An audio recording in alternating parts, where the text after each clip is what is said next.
Well, good morning. This morning our scripture's found in Luke chapter 15, beginning in verse 20, and it goes like this.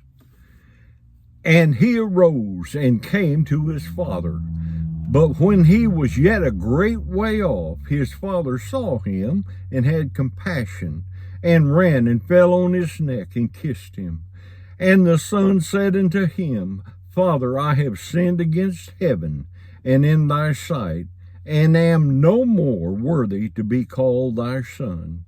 But the father said to his servants, Bring forth the best robe, and put it on him, and put a ring on his hand, and shoes on his feet.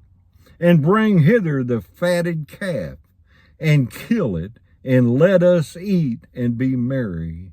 For this my son was dead, and is alive again.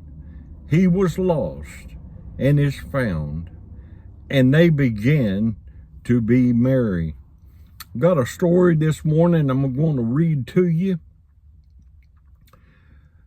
Years ago, a young man left angry from his home outside of Chicago.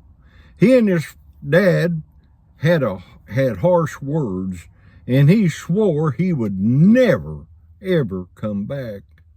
He did his own thing for several years, but he always wanted to come home. So he wrote a letter to his mama and said, Mama, I want to come home, but Dad said, don't even ever come back. I don't know if I can come back. And he asked his mama to do something strange. He said, if Dad will let me come home, have him to tie a white handkerchief in the tree out front. And when I come by on the train, I'll see it and know whether to get off. Well, the boy was sweating all the way home. I can only imagine. But as the train rounded the bend, he peered out the window, and to his amazement, on every branch of that tree was a white piece of cloth. His father had taken every bed sheet and every pillar in the house, ripped them up, and tied them on the tree to say, welcome home, son. You know, you and I have a Father in heaven like this. He wants you to come home if you're living far from him. And it's because of what Christ has done, his death and his resurrection, that you can come home today. Now, if you've strayed from the flock, or if you've never been in the Lord's flock, today is the day of salvation, the Bible tells me.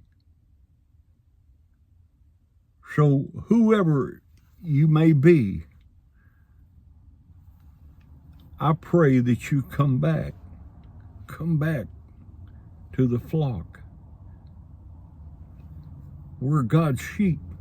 Come back into the fold. He'll accept you. Just tell him, I'm sorry, Father. I'm sorry I sinned against you. And I want to be back in your fold. And he'll gladly accept you. Well, I hope this encourages someone today. May God richly bless you. I love you, but better yet, Jesus loves you. Yep, he died on that cross for us. And we'll see you soon. Bye-bye now.